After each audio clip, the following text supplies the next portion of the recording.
3月31号，国家网信办宣布对美国美光公司在华销售的产品实施网络安全审查，引发境外舆论广泛关注，称这是中国政府首次采取行动。外交部发言人毛宁3号回应称，相关审查是正常的监管措施，企业只要在中国守法经营，就不必担心。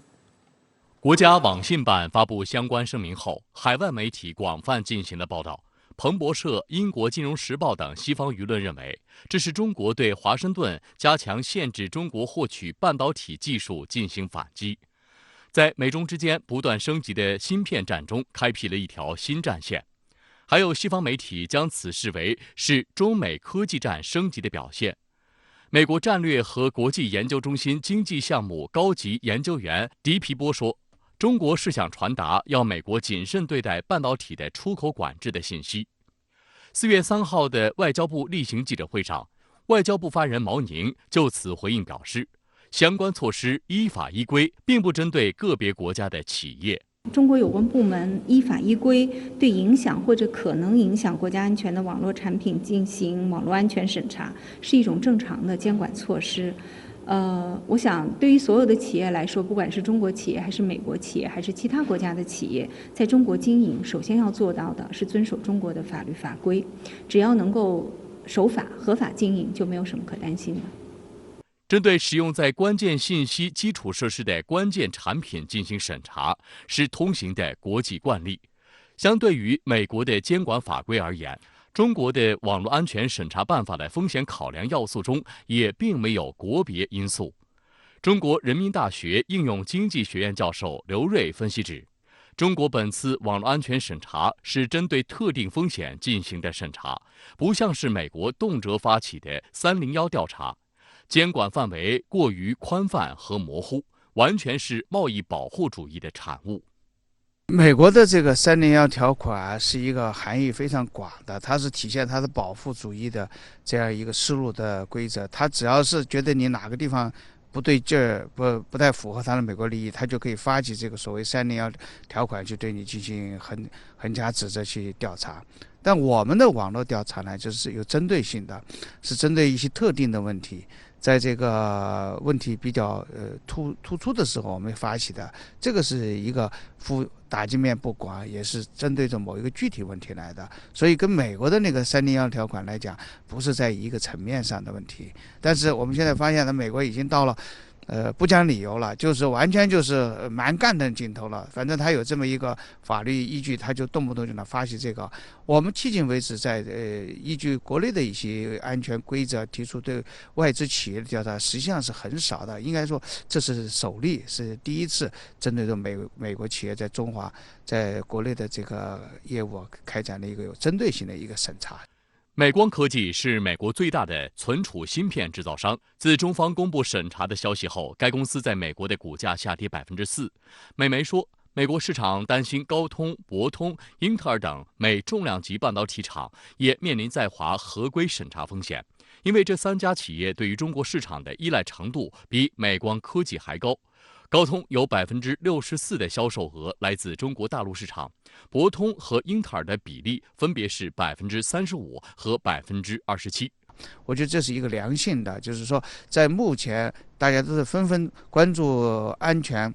经济安全、技术安全的时候，那么对这个一个特定的企业发起的一次调查，它暴露的问题其实是可以引以为戒的。所以呢，我觉得是一个市场完善、制度改进的一个举措，是有利于其他外资企业的完善在华投资，遵守相应的安全规则的。在中国的类似生产的产品的企业有日本的、有韩国、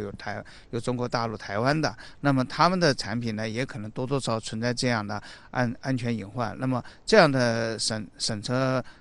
结果公布以后，实际上是个警示。当然，这样呢，对中国的企业来讲呢，也是一个启示。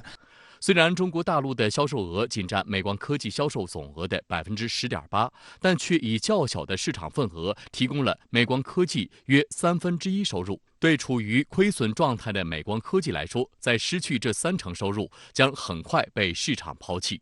而市场研究显示，所产生空白的市场份额大概率会由东亚地区的企业进行填补。世界存储芯片市场份额中，美光科技占比约为20%，韩国的三星和海力士占比近80%。同时，这也将利好中国国产存储芯片公司。如果说中国的企业在这方面如果能得到好处的话呢，一个呢就是完善自己的产品的规范性的问题，再一个呢就是可能在这当中中国企业如果这个合规的话，可能扩大中国产品的这个市场的份额。当然，这个也取决于美方的企业以及其他外国企业对它的产品怎么来改进了。如果说它无法做到改进，它甚至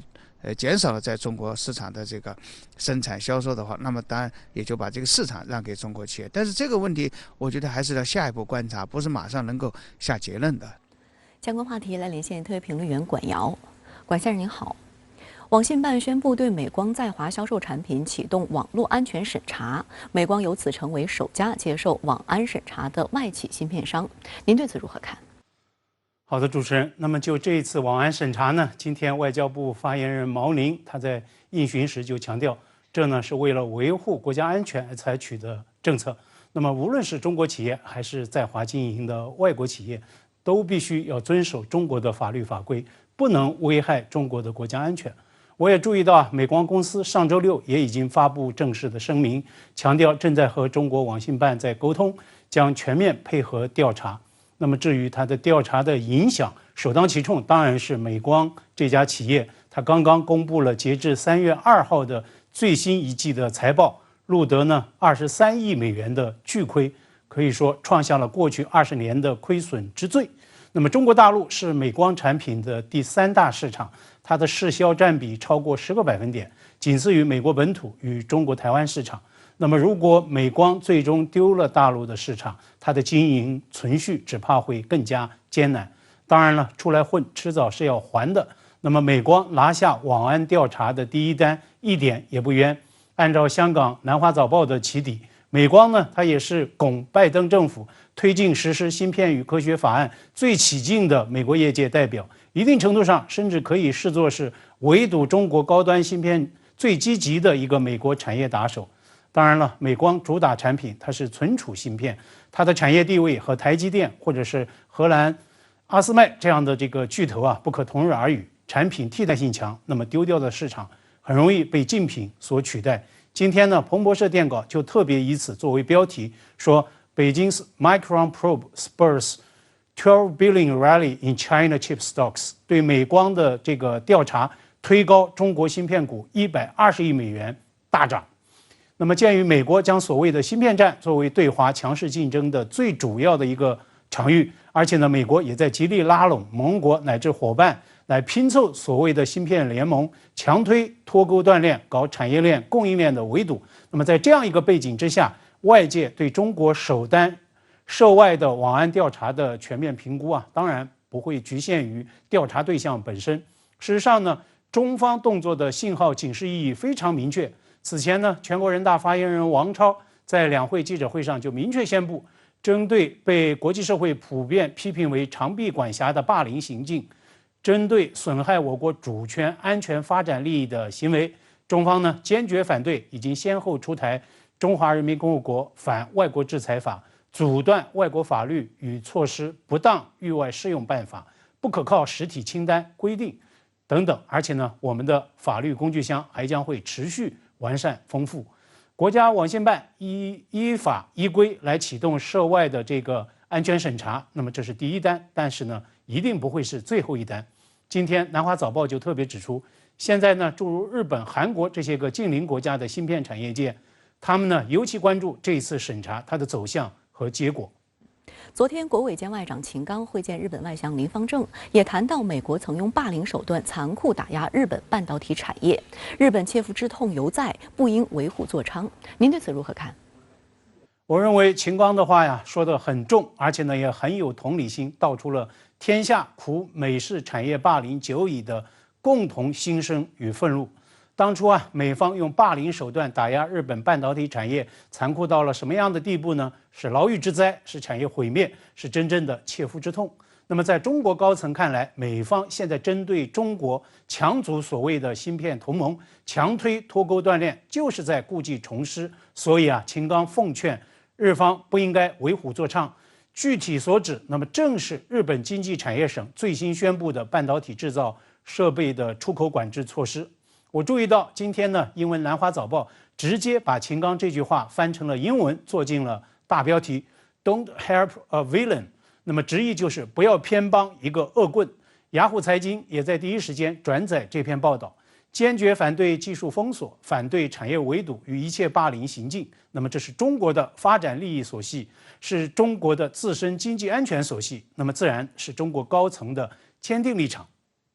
昨天，总理李强与中央外事委办公室主任王毅见林方正，也都在对此聚焦重申。今天，外交部发言人也回应，中方将会评估日本管制的政策影响。如果日方人为对中日正常半导体产业合作来设限，严重损害到中方的利益，那么中方将不可能坐视不管，将会坚决应对。那么，相信被中方告诫不应为虎作伥的，当然不只是日本。今天外交部发布了法国总统马克龙和欧盟委员会主席冯德里恩即将访华的消息。事实上呢，欧洲产业界也是美国大打芯片战全力拉拢的盟友对象。那么，在中国的巨大市场与美式霸凌之间，欧洲方面同样会面对是否为虎作伥的这样的个抉择。那么，在即将到来的对华访问中，相信欧洲领导人也一定会直面中方的坚定诉求与警醒。那么，中方坚决反制，包括对美光的安全审查，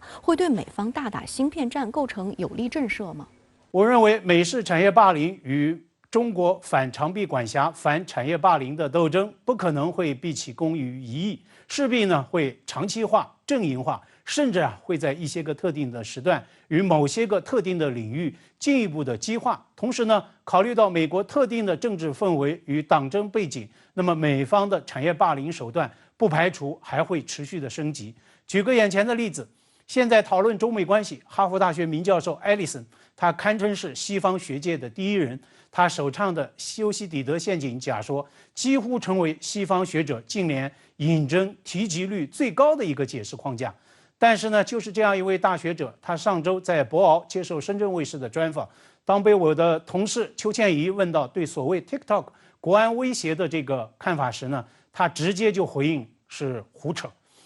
艾利森教授就声称说，王毅上月在慕尼黑用歇斯底里一词来形容美国对气球事件的反应，我当面对他说，我用的也是这个词。大教授就解析说，美国政治现在经常陷入到歇斯底里症。当你听到共和党人谈论民主党人，或者是民主党人谈论共和党人，你感觉就像是世界末日，就像对方要摧毁美国。那么他将歇斯底里症称作是美国政治的一个大问题。而最新的症候呢，就是打压 TikTok， 搞所谓的产业霸凌。艾利森悲观预测，美国任由对华敌意滋长，政治家将会越来越多的炮制类似 TikTok 国安威胁这样的疯狂主张，并且呢，试图来据此采取产业霸凌行动。可以预料，美国政坛的歇斯底里症，明天又将会迎来另一个发病高潮。前总统特朗普预定将会投案，并且呢出庭聆讯。我们同样可以预料的是，随着明年大选年的揭幕，对华歇斯底里症它的发作、它的症候也将会变得越发的频密、越发的严重。美式的产业霸凌甚至会变本加厉，更加没有底线。艾利森他作为政治名医，他能够听诊，他能够开方子，但是这样一个美国政坛的顽症，真的能够治？真的有治吗？我看大教授心中也没底。好的，也谢谢管先生跟我们共同在线分享您的观点，谢谢。马英九大陆行的第8天，从湖南长沙转往重庆参访。我们来连线随团报道的深圳卫视特派记者陈佩瑶。佩瑶你好，给我们介绍一下马英九一行的参访情况，还有你的采访体会。中国国民党前主席马英九一行参访大陆的行程已经过半。那么在后半段的参访行程中呢，两岸青年之间的交流以及让台湾青年感受真实的大陆是重中之重。那么在这次随团的成员中，大约有30名台湾青年学生，他们中的大多数呢是第一次来到大陆的。3号上午，马英九一行和我们媒体乘坐同一班飞机赴重庆。那么期间呢，我就注意到这些随团的台湾青年们都对此次来大陆参访的行程评价积极。一名台湾中正大学的大4学生就告诉我说，他在台湾的时候呢，就经常使用大陆的社交应用，便在里面通过短视频了解了很多大陆的资讯。所以呢，这次亲身来到这里，他并不觉得陌生。而在过去的8天的旅途中呢，他也深深感受到了大陆人民对台湾同胞的真挚情感和热烈欢迎，这让他内心感到很温暖。他还说，因为这次参访的行程比较赶，有一些自己感兴趣的地点还没来得及仔细探索，所以很希望下次再约上家人朋友来大陆弥补这个遗憾。同时，他也会将这次在大陆的所见所闻带回岛内，传递给身边的朋友们听，希望让更多的台湾青年放下偏见与隔阂，和大陆青年好好交流，最好呢也能亲身来大陆走走看看。最后，他还告诉我说，大陆的各个行业都发展得很好，如果有机会，他也希望可以来大陆发展。而我就回应他说，欢迎你到深圳来，这里每年都欢迎台湾学生来实习交流。这个时候呢，其他几位听到我们聊天的台湾青年就积极加入说，深圳是那个有第1家进驻中国大陆的麦当劳的城市吗？还有学生就说深圳我知道是一个很高科技的城市，深圳是第1批台商登陆的城市等等。当时听到台湾的青年对大陆的了解有这么多，我也感到非常欣慰和高兴。此次马英九一行访问大陆多个城市，受到两岸高度关注。随行的台湾媒体和台湾青年也感慨颇深。通过和大陆的深入交流，他们深深感受到两岸同胞同根同源，是血浓于水的一家人。4月1号，马英九和他的4个姐妹一起来到湖南湘潭老家祭祖，表达慎终追远之意。期间数度哽咽落泪。随行的台湾东森新媒体记者任以芳也感同身受。先看到，这个场景，尤其是他这样落泪，我自己也会有点难过，因为每个人都有慎终追远的这种心，然后祖先本来就是不能忘本忘根的。慎终追远是此次马英九来大陆祭祖之行中频频提到的词汇，它出自《论语·学而》。意思是慎重办理父母年终的丧事，诚心祭祀以追念远祖，这是中华民族的优秀文化传统。任以芳对深圳卫视特派记者陈佩瑶表示，他的家族祭祖活动与大陆没有不同，仪式都很像，都表达了不忘祖先、不忘根的情怀。我们清明节祭拜其实可能跟大陆朋友尤其闽南一带的文化会有点像。首先我们会准备鲜花，然后还有三牲。三牲的话就是猪肉，猪肉就是谐音诸事顺利。鸡肉闽南话叫给吧，这也是有发的意思这样。然后再来就准备鱼，然后鱼就是年年有余，对，大家都一样，我们都是一样的。我的爷爷奶奶、外公外婆，他们曾经都是当年大时代来到台湾的人，所以他们对于大陆这块土地非常有深度的情感，所以我从小就听他们讲各地故事。而随行的台湾青年也一同走访了南京、长沙、武汉、重庆这4座饱含历史文化的大陆城市，不仅感受到了血脉相连的骨肉之情，深入了解中国历史的源远流长，也对两岸关系有了更深刻的理解。我想说，我们家是安徽人，那个万北扶阳那边，那所以想说去安徽看看，然后呢看老乡到底长怎么样子，我觉得还蛮有心得的。那这一次来其实是跟随着马先生像这样子，然后去参观我们过去历史辉煌的一些地方。那我觉得让我印象很深刻的是，我们有看到南京大屠杀，然后还有中山陵这边，那让我对于我们的过去历史有一些非常的深刻的感触。对于历史的情怀跟我们两岸关系的一个进步，还有两岸之间的一个认识，都更上了一层楼。对对。我那天刚来南京的时候，我就跟我朋友说我们去了哪些地方，就跟他们说我们到时候可以来南京玩。对，因为那些博物馆很漂亮，而且那些东西就是像是科举博物馆啊，或者是那个大报恩寺那些东西，就是那个就进去之后，那个文化的气息很深，对，然后感觉进去就很舒服。对。此番随马英九来大陆的台湾青年，不少人是第一次踏上大陆的土地，对于大陆的发展面貌都有了全新的认知，也对来大陆发展充满了期待。其实我看到很多细节，比如说这个城市的规划啊，就是说这个道路这个设计，还有整个街景的那个样态啊，就是在之前这个细节是模糊的，但是现在我比较能够知道说大陆现在具体上这个城市它发展是长什么样。那你快毕业，你会不会想来大陆发展呢？如果有机会的话，对。马英九一行也受到了大陆青年的热烈欢迎。他们很期待能有更多机会与台湾青年开展交流，也欢迎他们到祖国各地走走看看。我希望能跟台湾的青年多多交流，然后也欢迎他们来四川玩，看看大熊猫呀，然后多品尝一些四川的美食。然后我也很希望去他们那边，玩下，然后交流一下。巴西日前重磅宣布与中国直接本币结算，这被外媒形容是对美元的最新一次奇袭。这并非去美元化的孤立，近期全球多国纷纷行动，掀起一场去美元化浪潮。就连美国重要的印太战略伙伴印度也宣布要和马来西亚用印度卢比进行贸易结算，也向去美元化迈出了重要一步。4月1号，印度外交部发表声明称，印度和马来西亚已同意用印度卢比进行贸易结算。印度外交部表示，除了现有其他货币结算模式外，印度和马来西亚之间的贸易现在可以用印度卢比进行结算。印度媒体称，这一决定是印度向去美元化迈出的具有决定性意义的一步，同时此举也是为了保护印度贸易不受俄乌冲突的影响。作为美国重要的印太战略伙伴，印度此举无疑是对美元在全球霸权地位的一次釜底抽薪。此外，3月28号，东盟各国财长和央行行长正式会议在印度尼西亚开幕。会议的首要议题是讨论如何减少金融交易对美元、欧元、日元和英镑的依赖，转向以当地货币结算。截至2022年末，亚洲经济体签署的处于存续期的本币互换协议达到26份，其中中国与亚洲经济体签署的本币互换协议规模达到1.97万亿元人民币。很多国家现在贸易，我不换成美元再去买东西，而且我们是直接用货币来兑换，就是脱离了美元的这个架构。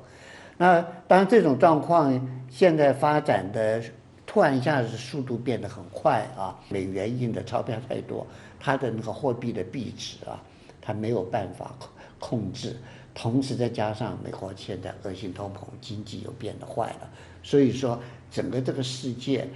开始走向一个新的局面了。而在这个新的金融环境里面，美元扮演的角色可能就很小了。去美元化的趋势让人民币的作用日益凸显。欧佩克第2大产油国伊拉克2月23号宣布，计划用人民币支付私营部门从中国进口的商品。1个多月后，巴西政府表示，巴西与中国达成了一项协议，未来可采取本币进行贸易，不再一定使用美元作为中间货币。对此，外交部发言人毛宁3月30号称，中国和巴西今年初签署了在巴西建立人民币清算安排的合作备忘录。巴西人民币清算安排的建立，有利于中国与巴西两国企业和金融机构使用人民币进行跨境交易，促进双边的贸易投资便利化。巴西是拉美最大经济体。中国海关统计，2022年中巴双边贸易额为1.181万亿元人民币。据巴方统计，截至2022年，巴中贸易额连续5年突破1000亿美元，中国连续14年成为巴西最大贸易伙伴。除了巴西外，中国和俄罗斯、巴基斯坦等其他国家也有类似的协议。巴西寻求强势美元的替代，一方面是出于稳定币值的考虑，而更深层次的则是出于维护其经济和金融自主权。尽管2022年初至今，巴西雷尔对美元的累计贬值幅度有限，在新兴市场中还算具有韧性，但巴西将大量外汇储备花在了进口贸易上，其外储规模降幅达到了294亿美元。事实上，南美地区寻求去美元化的意愿由来已久，可谓苦美元霸权久矣。中国外交部在今年发布的《美国霸权及其危险》中称，美元霸权是世界经济不稳定和不确定性的主要来源。在使用美元作为中间货币的情况下，中巴双方需要支付额外的汇率费用和银行手续费，而且还要承担汇率波动带来的风险。通过直接使用人民币和雷亚尔进行贸易，双方可以避免这些成本和风险，提高贸易的效率和稳定性。人民币支付在欧洲也取得进展。法国道达尔能源公司与中海油公司3月28号完成一笔液化天然气交易，这是中国首单以人民币结算的进口液化天然气采购交易。德国商报称，法国成为第一个签署以人民币支付而非美元或欧元贸易协议的欧洲国家。欧洲时报称，目前已有30多个国家正逐渐在贸易结算或投资中转向使用人民币。目前呢，人民币虽然是使用国际上开始比较广泛一点，可是占的比重非常的小，还没有，就是说在国际上来讲啊，它跟美元大概全世界中央银行外汇存底大概60%左右都是美元嘛。那人民币不到5%嘛，所以说在这种背景之下啊，这个人民币还需要努力了。据不完全统计，目前已有60多国以各种方式采取去美元化措施。有分析指出，去美元化既是因为相关国家对美国信用的质疑和对美元霸权的不满，也有自身避险的成分。在交易安全方面，很多国家看到欧美的银行危机，使用美元存在着一定不安全因素。同时，在俄乌冲突背景下，美国将美元武器化，暴力将俄罗斯逐出 SWIFT 系统，借此来打击俄罗斯经济。这一行为无疑给全球所有国家都敲响了警钟。过去啊，这个很多设计出来的这种以美元为主的这个架构啊，都在慢慢的就是破灭掉了。以这种方式，美元继续走下去的话，它走不远。而且说句实话，美国的经济、美国的国力都在衰退了。美国想维持过去那种霸主地位啊，也不是那么容易的。我们看到的是一个趋势，而且这个趋势嘛，好像已经很难阻止了。相关话题来连线特约评论员刘和平。刘先生您好。最近一些国家做出了一些去美元化的行动，您认为这背后的原因是什么？首先，我想提醒大家注意的是，当前正在推动去美元化行动的，主要是在非西方国家当中，或者说的更准确一些，主要发生在跟美国意识形态与价值观念不同，甚至是存在冲突的国家当中。自从第2次世界大战以来，这些国家对美元的态度可谓是又爱又恨。爱的原因是，放眼全球范围内，相比较起来，美元仍然是相对稳定、相对有保障的货币，所以他们纷纷将美元作为储备货币。恨的原因是，大家都知道，自从美元成为世界货币之后，美国就开始利用美元的周期性变化，不断地冲击各国的金融体系。当美联储实施宽松政策时，会让美元流向其他国家，造成虚假繁荣和泡沫。当美国开始紧缩货币时，美元回流又会导致一些国家出现流动性危机，甚至会导致社会和政治危机。然而即使如此，他们仍然下不了去美元的决心。那么是什么原因让他们的态度发生了急剧转变呢？我认为是俄乌冲突。在冲突发生之后，美国将美元武器化发挥到了极致，联手盟友一道冻结了俄罗斯高达3000多亿美元的资产。这个做法无疑就在其他国家产生了寒蝉效应。连俄罗斯这么强大的国家，美国都可以对其挥舞金融大棒，那万一哪一天轮到了自己，该怎么办？于是在这些国家，去美元化就从心动变成了行动。那么面对美元霸权，作为全球第2大经济体的中国，又可以怎样维护自身利益呢？其实在全球范围内，中国是最早认识到美元霸权的危险，并率先倡导与推动去美元化的国家。但实事求是来讲，起初的效果并不理想，只是最近一段时间才看到了明显的起色。这背后的原因主要有3个。第一个是，虽然中俄之间有大量的能源贸易，但前些年俄罗斯对中国去美元化的努力并没有给予积极的配合，相当一部分中俄能源贸易仍然是用美元在结算。然而在俄乌冲突发生之后，美国对俄罗斯挥舞金融大棒，彻底把俄罗斯给打醒了。俄罗斯终于成为了支持中国去美元化最为积极的国家。第二，这是因为美国在中东影响力的弱化，尤其是美国长期以来对伊朗实施石油和金融制裁，以及美国与沙特关系的恶化，使得这些中东国家也转而支持用人民币来实行石油贸易结算。第三，这是因为中国在国际贸易中具备了强大的买家优势，全球范围内不少国家都求着中国购买其油气资源、矿产资源以及农产品，中国自然可以提出用人民币来实行结算的要求。那您认为这股去美元化趋势最终会走向哪里？我认为，由于冰冻三尺非一日之寒，美元的国际储备货币地位已经存在了70多年。即使美元在全球货币储备中的比例已经从1999年的72%降到了2022年的59%，但其仍然是当仁不让的全球第一大储备货币。再加上当前去美元化的主要是一些非西方国家，西方国家并没有跟上。在这种情况下，要在短时间内彻底去美元化，几乎是不可能的事情。不过，美元在全球储备货币中的地位逐渐弱化，却是一个难以逆转的大趋势。不仅如此，为了摆脱对美国和欧洲主导的 SWIFT 结算系统的过度依赖，包括中国、俄罗斯等国家还在推出自己的跨境结算系统。同时，我还认为，就算是美元的霸权地位被弱化了，也不意味着在中短期内会有哪个国家的货币能够取代美元的地位，成为新的国际储备货币，因为各国都将努力推动本国货币的国际化，这将导致全球出现一个多极化的世界货币体系。好的，也谢谢刘先生跟我们共同在线分享您的观点，谢谢。4月3号，韩国国防部宣布，美日韩海军于3号至4号在济州岛南部海域举行海上联合反潜演习，同时还将进行海上搜索救援训练。而距离上一次3国联合反潜演习才过去仅半年时间。对此，朝鲜方面发出警告称，妄动必须付出代价。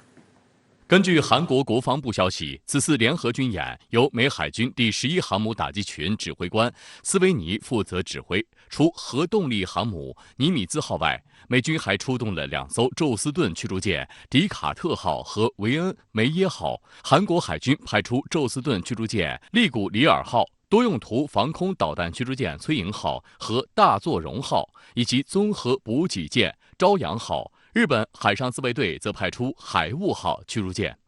据韩国军方所称，此次反潜联演旨在提升美日韩联合应对朝鲜日益升级的潜射导弹等水下威胁的能力。演习中将使用机动反潜训练系统，以提高三方对朝鲜水下威胁的探测、追踪、共享情报及消灭目标的能力。这也是3国自去年9月后，时隔6个月再次实施反潜联演。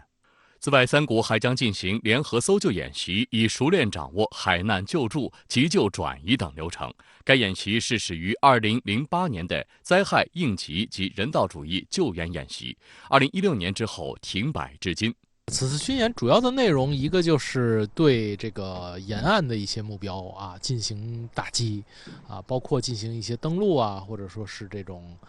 反特种作战的演练。同时呢，就是说对这个朝鲜半岛这周边的这个水域进行这种反潜、反水雷的作业，这个属于比较典型的这个根据战争情况的这种演练。相比美韩的大阵仗，日本方面仅派出1艘朝雾级驱逐舰海雾号参加此次军演。据悉，朝雾级是日本海上自卫队于上世纪80年代末开始建造的一型反潜为主的多用途驱逐舰，标准排水量3500吨，满载排水量4200吨。海雾号是该型舰艇的最后1艘，于1988年开工，1991年3月服役。外界猜测，从日本出动1艘老爷舰以及美军尼米兹号航母于上月底抵达韩国后，才匆匆宣布举行美日韩联合反潜的消息，显示此次联演很有可能是临时起意，并非早已安排好的年度例行训练。而且此次演习突出反潜科目，显然是针对朝鲜最近高调试射的海啸1型核无人潜水攻击艇。朝中社声称，这种水下武器可以通过水下爆炸产生几百米高的超强放射性海啸，一举摧毁敌方舰艇群与港口。在3月25号至27号的试验中，海啸1沿着在朝鲜半岛东部海域设定的模拟600公里界限距离的之字形及椭圆形航线潜航41小时27分，而且试验用战斗部在水下成功爆炸，验证了武器系统可靠性和安全性。还有观察指出，3月中旬，韩国总统尹锡悦对日本进行了为期2天的访问，被视为韩日关系的破冰之旅。缓和了两国间剑拔弩张的紧张关系，同时也促使双方在情报共享等安保领域加强合作。在此背景下，由美方牵头举行联合军演，显然是为了展现三方在对朝问题上的所谓大团结。美日和美韩之间的军事合作都没有问题，而这场演习的关键是要打通日本和韩国之间的军事协同。美国要以朝鲜导弹威胁为借口，强迫韩国向日本开放情报系统和作战指挥系统。现在尹锡悦政府的政策核心就是完全跟着美国走，当然美国也给了他一些甜头，比如说邀请他参加北约峰会，好像在一定程度上抬高了韩国的国际地位。那么代价就是韩国在美国面前完全丧失了主权，在日本面前完全丧失了尊严，在朝鲜半岛问题上，韩国变成了美国手里的提线木偶。